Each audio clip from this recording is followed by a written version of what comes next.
All right, welcome back to another week, and unfortunately, I have to sit here in front of you guys after probably one of the worst losses of the entire weekend. Absolutely inexcusable. The Cardinals go to San Fran and lose 15-16, and after this week, I mean, it feels dark.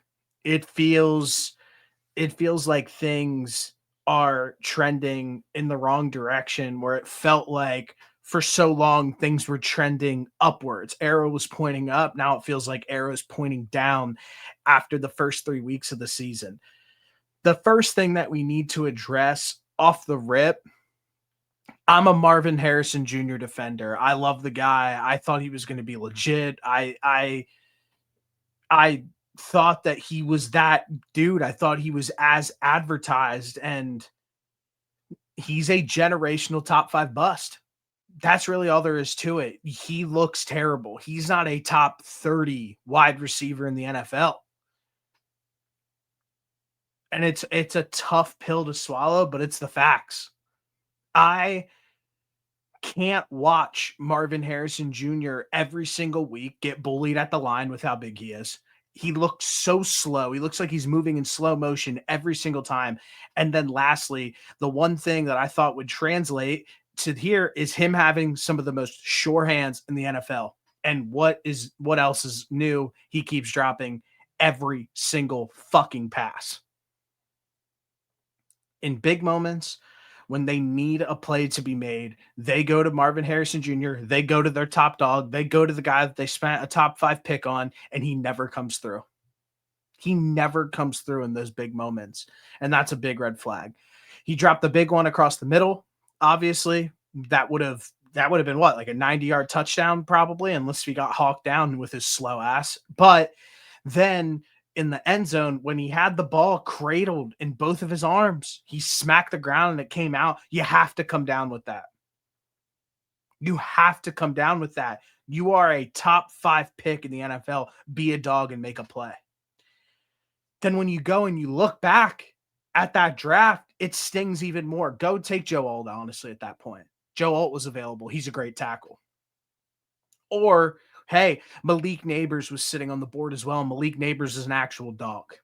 Now, Brock Bowers, somebody like that. Now, people have said to me and have argued no wide receiver will be successful in this scheme and how this offense is called, blah, blah, blah, this, that, and the third. Malik Neighbors doesn't care. Malik Neighbors is a dog. Malik Neighbors will go and demand that he gets the type of looks that he deserves because he knows that he can transform an offense. This passive outlook on how up our team, we're winning these games, blah, blah, blah, it looks bad. It looks bad. This isn't a team that has gone to the playoffs and has been super successful and has done this, that, and the third. So Marvin Harrison Jr. lacks that quality that I think a lot of top dog wide receivers have, where it doesn't matter if the offense isn't ran through you or isn't predicated towards you. Those guys will go and get theirs no matter what. He is not that type of guy. So yes, I am extremely worried about Marvin Harrison Jr. The next side of things, I've been saying it forever. Osama bin Petzing has to get fired. I said it last year. If you go back on this YouTube channel and go to last season, I had question when everybody was gassing him up. I was like, he is not good. He is not a good play caller. The route concepts suck. The run games suck. The pass games suck. His play calling sucks. Everything about this offense this season is absolutely fucking terrible. And he's the only person to point the finger at. Now we go into the post-game presser, and Jonathan Gannon's asked about the offense, and he goes, I had no problems with the offensive play calling. Never will. I know exactly what we're calling. So if you got a problem with that, you should look at me. I'm looking at you, Gannon. I'm looking at fucking you. Because if you don't have a problem with the play calling and how this offense looks, you're fucking delusional. You're clueless, actually. And if this mentality doesn't switch with this coaching staff, they're fired after this season. They are fired after the season because this group was viewed as a team that could take the next step and go to the playoffs. And if you have somebody like Jonathan Gannon, who's going in the post-game presser after the first 3 weeks of the season, when you face the Saints, the Panthers, and the Niners with a laundry list of injuries, playing Mac Jones, and you lose those games, and the reason, or you lost that game, you won the first two, excuse me. The reason why you lost that game and why the other two games were close, excuse me, was because of the offense. Because the offense is not executing at a high level. The defense has looked really good, even with all the injuries in the secondary, Walter Nolan being out, BJ Ojulari missing time, blah, blah, blah, this, that, and the third. That's fine. But when you have to rely and lean on the defense at a high level the entire game, when they're out on the field, they get tired. And when at the end of the game, when they're trying to make something happen, you're not going to always make that stop. But the reality is they should have never been in that situation to begin with. That's 3 straight weeks in a row where the Saints should have won that first game of the season when Juwan Johnson got the ball nudged out. The Panthers week 2 had every opportunity in the book to go win that game, and they got bailed out again. Luckily, I mean, there was a bunch of penalties. That game was a mess, but still.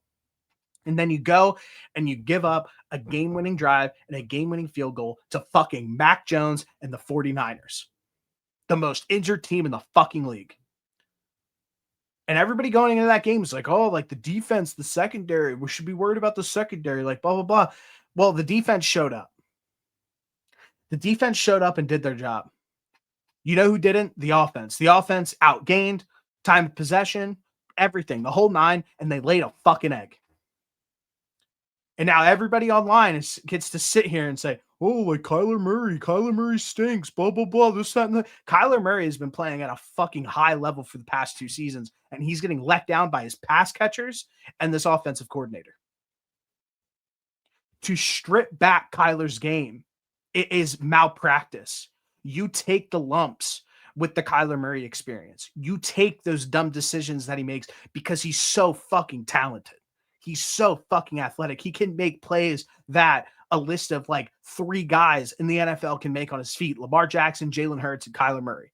And to strip all of that back is malpractice because you're playing some clock control style of passive football when Jonathan Gannon is coaching this team like they're the prime Eagles with a significantly less talented roster.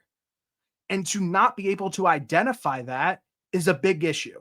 And it's an issue that is going to plague this team the rest of the season if changes aren't made immediately. And this might be over the top. I don't know, but I felt good about this team going into the season. I felt good about the defense. I felt really good about this offense and some guys to take the next step. James Conner's hurt. Trey Benson has to step up. The run game looks completely different than it did last year. The passing game has gotten worse. And the offensive play calling looks absolutely fucking atrocious.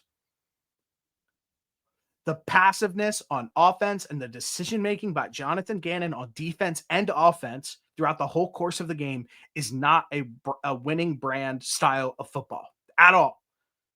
He coaches like somebody who is playing to not lose rather than playing to win. It's the same situation that happened last year when they were on the road in Minnesota where they should have went for it on 4th down. They took the field goal and they ended up dropping the fucking game. Right there was the first indication that Jonathan Gannon was not cut out for this job. Now he's in a post-game presser saying, well, like if you have an offensive problem with the offensive play calling, look at me. We're all looking at you, Gannon. What are you going to do next?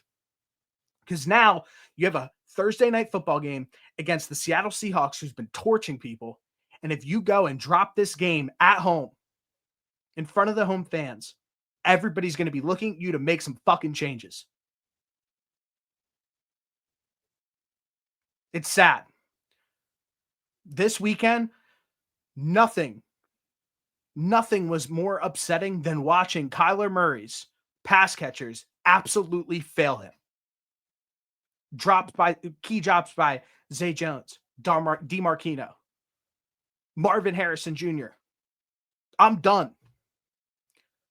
I have stuck up for these guys too long.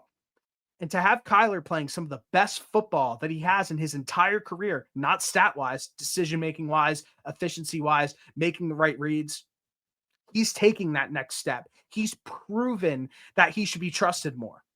And this offense and this infrastructure has just proven that they don't trust him at all. But that's the lumps that you take. You don't have Sam Darnold as your quarterback. You don't have one of these guys who, or Jared Goff as your quarterback, who is just a statue in the pocket. You have somebody who is a gifted playmaker, so fucking use him.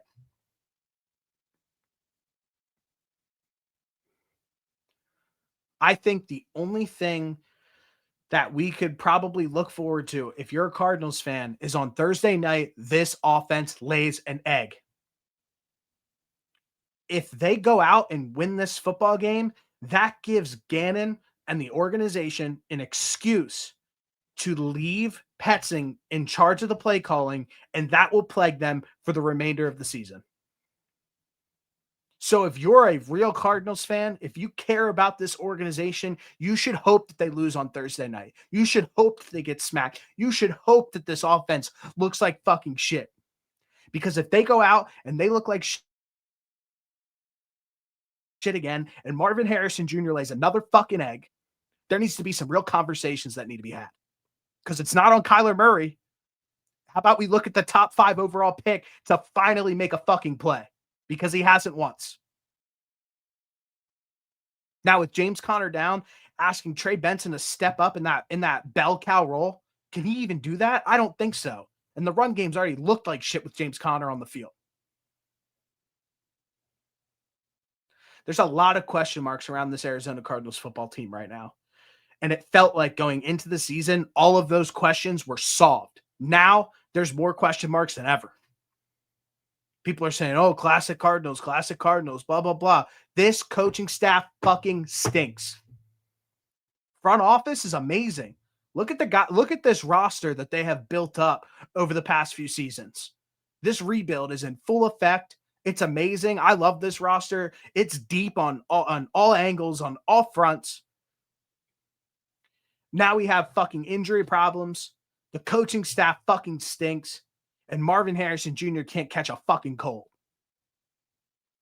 Now let's go into Thursday night, because obviously the Cardinals have a quick turnaround, another interdivision game, which is it's already rough. That game that they dropped and then have to go on a short week and be at home and play the Seattle Seahawks stinks. So right now the line is sitting at -1.5 for the Arizona Cardinals at +100. The money line sitting at 116, and the over/under is sitting at 43.5. This feels like a rat line.